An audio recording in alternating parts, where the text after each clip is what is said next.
So this is where the legs will start. This is where they'll be installed, the aero cover and then the landing leg itself.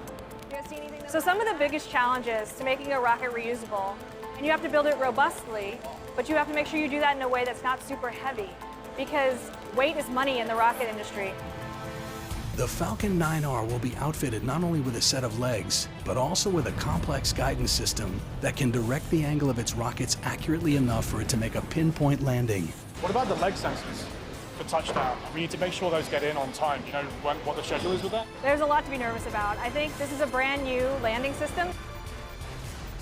Now, after more than 2 years of development, test day arrives. 3, 2, 1, 0.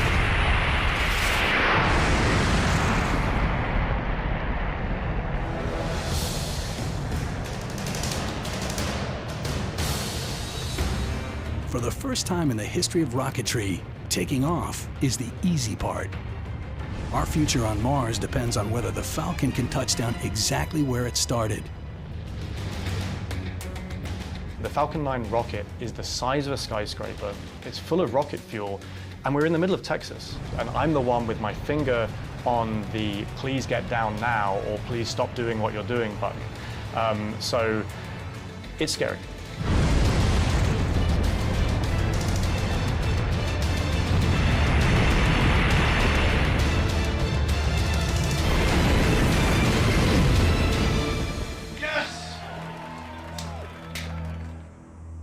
Well, this is an absolutely flawless flight. We are so excited about it. What it means is that we can get this rocket and we can land it precisely on a pad. I think this is the start of it. I mean, I think this is us on our way to making reusable rockets. The Falcon 9R is only powerful enough to get astronauts to the International Space Station. But SpaceX is already working on a scaled-up version, the Falcon Heavy. A reusable heavy-lift rocket could send a spacecraft filled with astronauts to a parking orbit around Earth, and then return for a second trip, delivering a tanker filled with enough fuel to blast them from Earth to Mars. SpaceX sees reusable rockets as not just making a single manned mission to Mars affordable, they will spur a wholesale colonization of the red planet. The idea is that to get to Mars, you have a very small window of time when the planets align to make it most efficient to get there. So if you want to colonize Mars, you need to be sending as quickly as possible as many people as possible. And you have to be able to refly within hours rather than years. If we can get the cost of moving to Mars to be under $500,000, and hopefully eventually a lot under $500,000, then I think enough people would be prepared to sell all their stuff on Earth and move to Mars. Reusable rockets will soon be launching astronauts into orbit in greater numbers than ever before. But there's still a big hurdle between them and Mars. Can they survive the long journey there?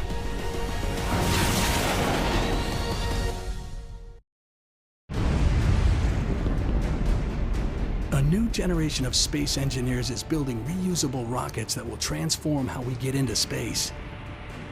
Soon, they'll be dispatching manned spacecraft to Mars. But are astronauts tough enough to make this trek? Their capsule, no roomier than a small RV, will have to take a long, sweeping arc around the solar system, slowly creeping out to the orbit of Mars. Even when the planets are favorably aligned, the trip will take at least 6 months. During that time, astronauts will be bombarded with dangerous levels of solar radiation. On the surface of the Earth, we are protected from space radiation by the Earth's atmosphere. You get away from the Earth, and now you've got no protection. Right now, if we sent a crew to Mars and back, they would receive a radiation dose that is greater than what we allow our astronauts to get. And spending months on end in zero-G brings other physical risks. Bone loss, muscle loss, and changes in the fluid around the brain could distort the shape of their eyeballs, blurring their vision. But there's one other danger of the long journey to Mars. It could be the biggest threat to any mission. For their entire journey, astronauts will never step outside their cramped quarters and will never get a moment alone. Okay, so Rachel, I'd like you to begin with just giving me a smile. Excellent. All right, relax back to neutral. Dr. David Dinges at the University of Pennsylvania studies the impact of prolonged confinement on the mental state of astronauts. And now start thinking something negative. He's designing technology to detect behavioral problems before they spiral out of control. We're particularly concerned about a severe depression, a severe psychotic reaction, a potential suicidal behavior. We cannot rely on people just to tell us, oh, this is what I'm experiencing, because we know they often don't know it, they can't appreciate it. Many of us struggle to be aware when we're depressed or not feeling well. To find out if it's humanly possible for a handful of people to spend month after month together in a confined space, David partnered with the Russian Space Agency. Together, they built a mission to Mars that took place entirely in Moscow. The Institute for Biomedical Problems in Moscow did the bold step to build a spacecraft on the ground with real mission controllers and real people who are like astronauts, engineers, physicians, astronaut trainers from Europe, from Russia, and one from China. 6 of them, males, lived in this chamber for a full mission to Mars, a surfacing, and back, 17 months. Merry Christmas!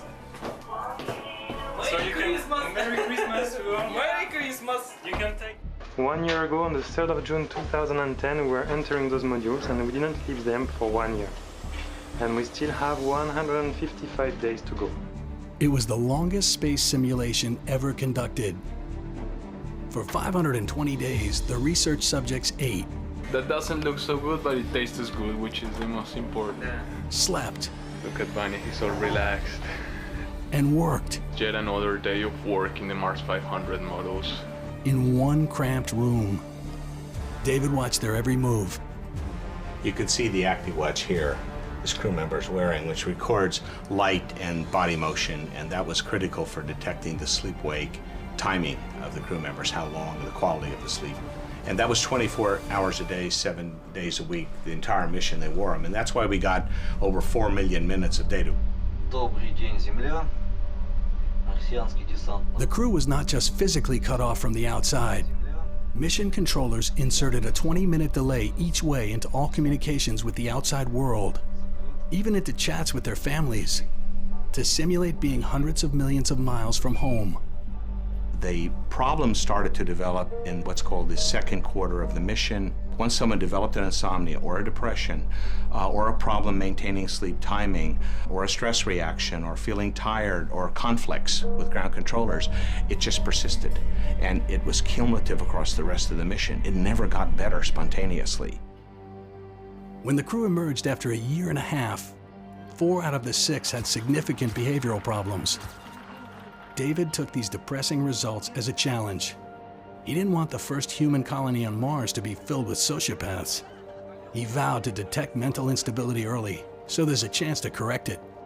The critical goal is to select the optimal crew, and we have to detect when a behavioral deficit occurs in spaceflight and a long mission exploration, and we've got to intervene. David has developed sophisticated video observation software called optical computer recognition. OCR can read a person's emotions through their facial expressions. The optical computer recognition is going to read facial expressions of positive and negative and neutral emotions, and it's going to show these cumulative over time on these lines. So Chris, why don't we begin with just a normal smile for you? And so when that happens, you see right away it says that's a positive expression. David hopes that any spacecraft headed to Mars would carry this type of software. It would keep track of astronauts' expressions over the weeks and months and watch for any major changes in their mood. If somebody who smiled 8% of the time over a 3-month period on Earth or in the first part of the mission now is gone through a 4-month period where they've smiled 2%. That would suggest maybe there's a change going on emotionally. Being technically skilled and physically fit won't be enough to get to Mars in good shape. It will take a giant feat of mental strength and unprecedented teamwork. Basically, the crew have to operate as a team. They can't let petty issues get in the way. They can't separate into factions and not communicate. They've got to maintain a social structure that is positive. This is far more than what we faced in the past.